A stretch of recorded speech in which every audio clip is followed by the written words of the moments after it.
we got to talk about the Detroit Tigers. And it just feels like every time I got to talk about the Tigers, I just I just get a little depressed. Like I just get a little sad about it because it's not like they're so terrible. Right? It's not like they are like embarrassingly bad like maybe last year or a couple of years ago. It's they're just so mid. Like they're just so uninteresting. I don't there's nothing that I get from watching them. Other than like sometimes they'll pitch really well, I should say. Proper grammar is important, boys. Uh like they just don't do anything. Like their offense is terrible. They can't win they can't win series to save their life. Let me tell you all a stat. Tigers do one thing very consistently as of late, and that's lose series. They have won 3 series in the past 2 months. They started this season winning 5 series in the first month. You know, if they would have just won 5 series over the past 2 months, they might be above 500. They might. I actually don't like it. Depending on which series they win, they might actually be above 500. And depending on the nature of the series wins, because that includes sweeps, they might. And yet they just can't do it. And it doesn't matter who they play. Last week, they lose 2 out of 3 to the Nationals, a team they're playing at home who is at least on their level. And they lose in mostly embarrassing fashion. And then they go on the road to play the Astros, a team that stinks, a team that's just straight up stinks. They're worse than you from a record standpoint. They're probably already thinking about selling off pieces. They're a team past their prime at this point. They're just kind of done, it seems like. Can't beat them. Despite the fact that you blow them out on Saturday 13-5, you then the next day lose 4-1. It's like there's no the Astros series to me is the epitome of Tiger baseball. First game, shutout, 4-0. Second game, 13-5. At one point, they were up like 10-0. Okay. Sunday, lose 1-4. I mean, like, why? Why do you even bother? Why? Like, why do we even attempt? Why do we even attempt like why do you give us life? Why do you do this? Okay? And like I feel like I'm just going crazy. Okay? I want to say if you look ahead, and I'm not going to do it anymore. I'm done with the look ahead and what can they do to get themselves out of it because I'm ready for disappointment. So, and look at that. And they just let a ground ball reach because Gio Urshela and Mark Canha couldn't connect on a ground out, a routine play. And you know what? That'll probably be a run. And the way Casey Mize is pitching, and that's another bust. I mean, like, I hate to just go down the line of Tiger mistakes over the past decade, but this is a team that hasn't made the playoffs in a decade. And if you don't make the playoffs over a decade, especially in baseball, I mean, especially now, where now you got 6 teams making it every year, like, you have to have done a lot of things wrong. Namely, I mean, now they just get on a bunt. Oh my gosh. Oh my gosh. We're like live reacting to how this terrible baseball is. The Atlanta Braves, who are probably just going to sweep you. Like, that's a real baseball team. That's a real baseball team. And I don't get to watch a lot of real baseball because I only get to watch Tiger ball for the most part. So, I'm going to be looking forward to the playoffs when the Tigers inevitably don't make it. And I get to watch real baseball teams play. But all of this leads into something that I want to talk about. And it's the trade deadline. Now, I understand the trade deadline is over a month away. It's not until July 30th or 31st, the last day of July. So July 30th. Actually, it might be July 30th. Either way, end of July.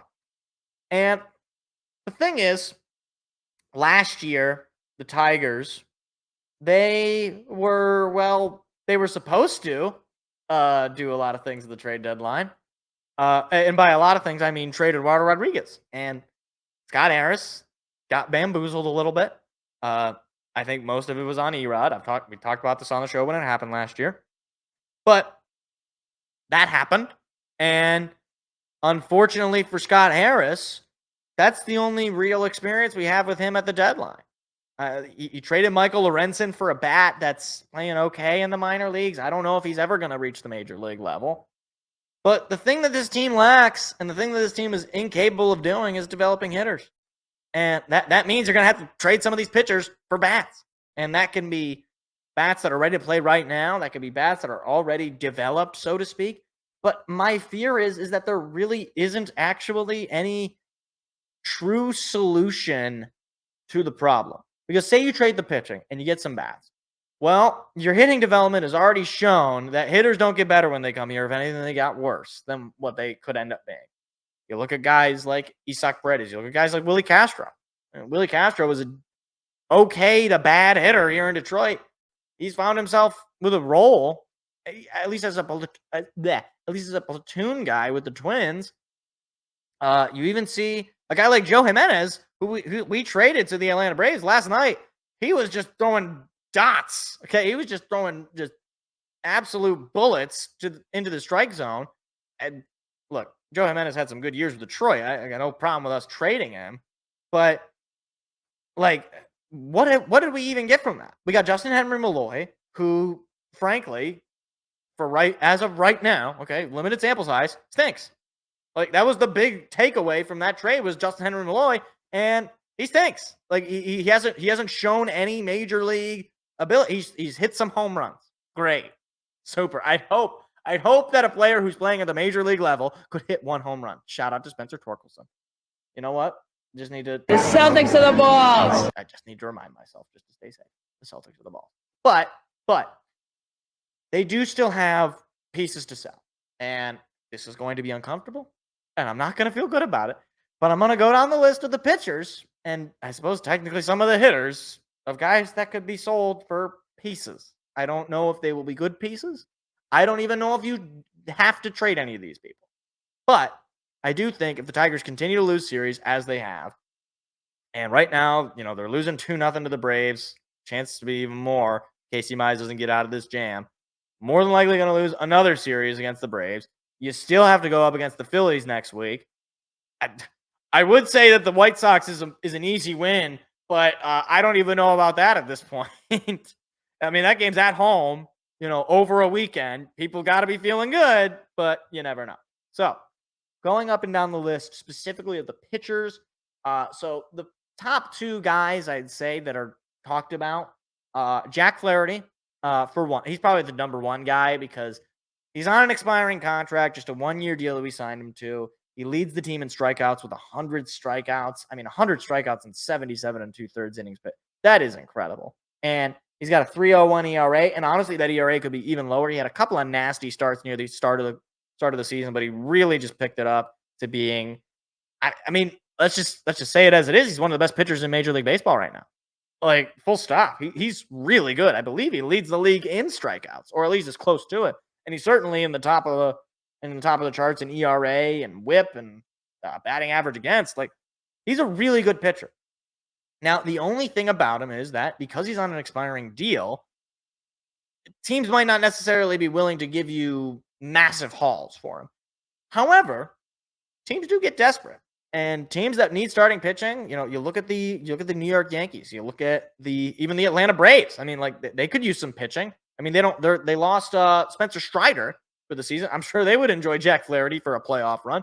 For the Philadelphia Phillies. Hey, the thing is, you're never gonna be short on pitching, right? Like, even if Jack Flaherty, I mean, short of you already having a 5-man rotation that's elite, which good luck because that's not easy to find. You can always get an upgrade in the starting pitching department, especially when you're talking about playoff runs. And hey, if you want to throw Jack Flaherty in your bullpen, like, talk about elite stuff out of the bullpen. But anyway, Jack Flaherty is probably like the most obvious. You got to trade this guy. Full stop. And I like Jack Flaherty. He's been fantastic for us this year.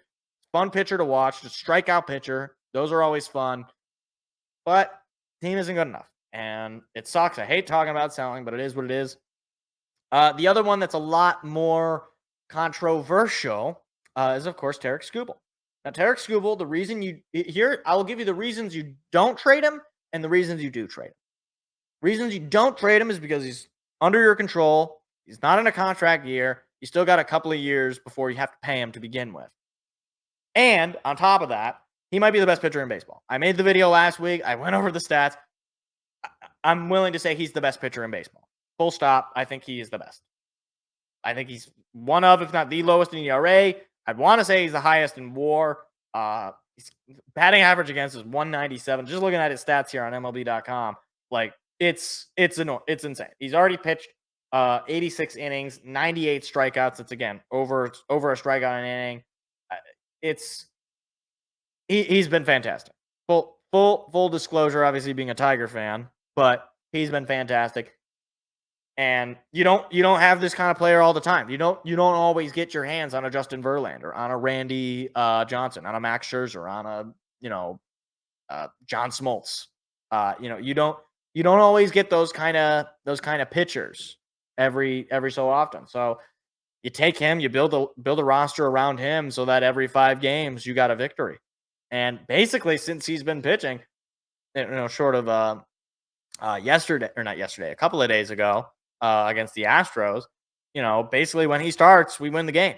So that puts us in situations to win series because you start any given series, or you have any given series where Tarek Skubal is starting, you have to win one extra game, which granted the Tigers have struggled at. Once again, I just have to remind myself to stay out of the depression. The Celtics are the balls. Celtics are the balls. I'm never gonna get tired of that drop until next year, until next NBA season starts, when it'll be unknown whether or not the Celtics are the balls. We're gonna have fun with that, and it's funny because I'm a Pistons fan. You think I'd hate them anyway? I don't want to get too distracted.